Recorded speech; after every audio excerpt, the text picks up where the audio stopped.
माता भगवती की कृपा हम सब भक्तों पे प्राप्त होती रहे। माता की ही कृपा हर हमेशा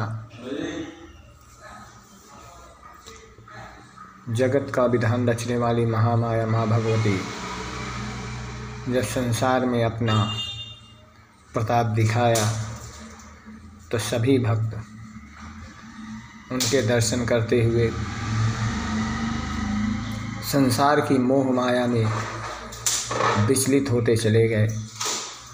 जो भी जगत का विधान था वह विधि का विधान बनाने वाली माँ भगवती और महादेव शंकर ही थे। संसारिक मोह माया में पड़ करके वह भक्तों को इस प्रकार से दर्शन दिए मानो उनके कर्तव्य मूल सभी प्रेमवश होकर के भी उनका भाव विभोर होता रहा। जब महादेव शंकर और माता भगवती पार्वती चौसर खेल रहे थे उस समय उन्होंने पुजारी को श्राप दिया। पुजारी को ये श्राप दिया कि तुम्हें दारुण दुख प्राप्त होगा और रोग से ग्रसित रहोगे क्योंकि तुमने झूठ बोला। पुजारी ने झूठ क्यों बोला? क्योंकि महादेव के प्रकोप से बचने के लिए उसने सोचा कि कहीं महादेव अगर तीसरी आँख खोल दिए तो मैं भस्म हो जाऊंगा। इसलिए उसने अपने मन में विचार किया कि मैं महादेव की तरफ बोलता हूँ, माँ भगवती तो माता जननी है, इसलिए वो मुझे माफ़ कर देंगी।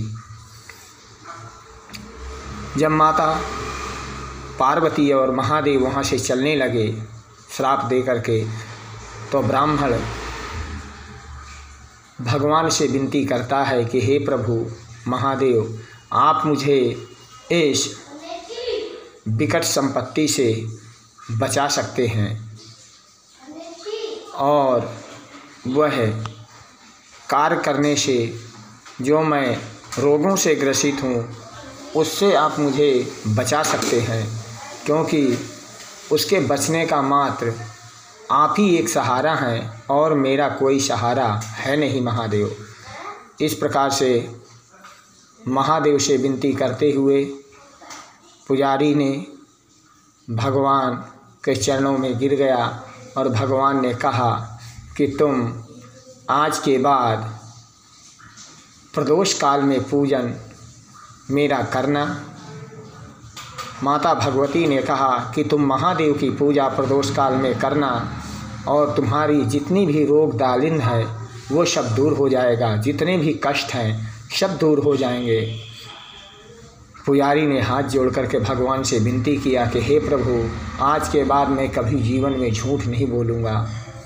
अगर मेरा कुछ सत्युक्त जीवन में रहेगा तो एकमात्र तुम्हारा ही सहारा रहेगा, जो मैं जगत में रह करके तुम्हारी ही सेवा पूजा करता रहूँगा।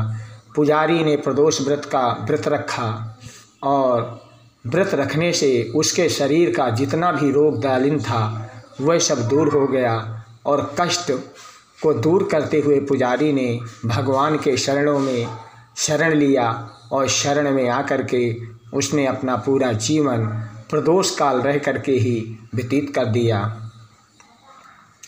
जब महादेव भगवान शंकर और माता पार्वती ने देखा कि दरिंद पुजारी हमारी सेवा करते करते बहुत काल तक बीत गए, अब इसको ज़्यादा कष्ट देना सही नहीं, उस समय महादेव ने अपने शरण में ही अपने लोक को पुजारी को बुलाया और अपने लोक में लेकर के पुजारी को उसको शिवधाम प्राप्त हो गया।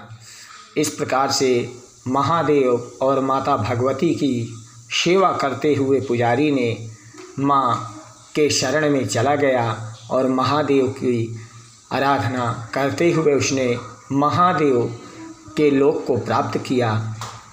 इस प्रकार से पुजारी ने अपना जीवन सर्वस्व भगवान को अर्पण कर दिया और भगवान ने उसको अपने शरण में लेकर के उसका पूरा जीवन ईश्वर में ही लीन हो गया।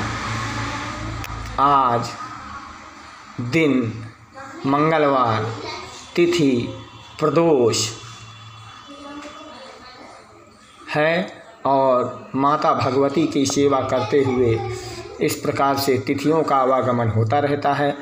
आज प्रदोष काल है। सभी भक्त माँ भगवती और महादेव की आराधना करें। सायंकाल 5 से 6 के बीच में प्रदोष काल रहता है, उसी में उनकी सेवा पूजा आराधना करते रहें। अब हम दुर्गा भागवत का पाठ करेंगे, जिसमें माता भगवती का वर्णन है। ओम सौम्यानेस्तनो योर्मा मध्यम चंद्रेण चाभवत चरुणेनो चांडो घोरो निस्तंभ तेजा शाभुवः। मार्कंडेय जी कहते हैं कि ब्राह्मण के तेज से दोनों चरण और सूर्य के तेज से उनकी अंगुलियां हुईं और वसुओं के तेज से हाथों की अंगुलियां और क्रुओं के तेज से नासिका प्रकट हुई।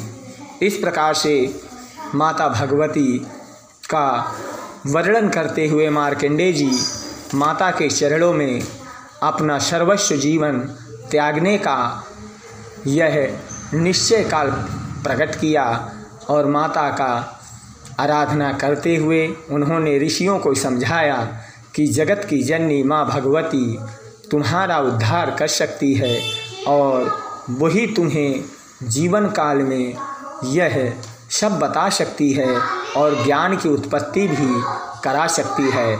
इसलिए तुम माता भगवती के शरण में चलो और मैं तुम्हें ज्ञान की प्रवृत्ति कराऊंगा। जय माता दी। बोल सच्चे दरबार की जय हो।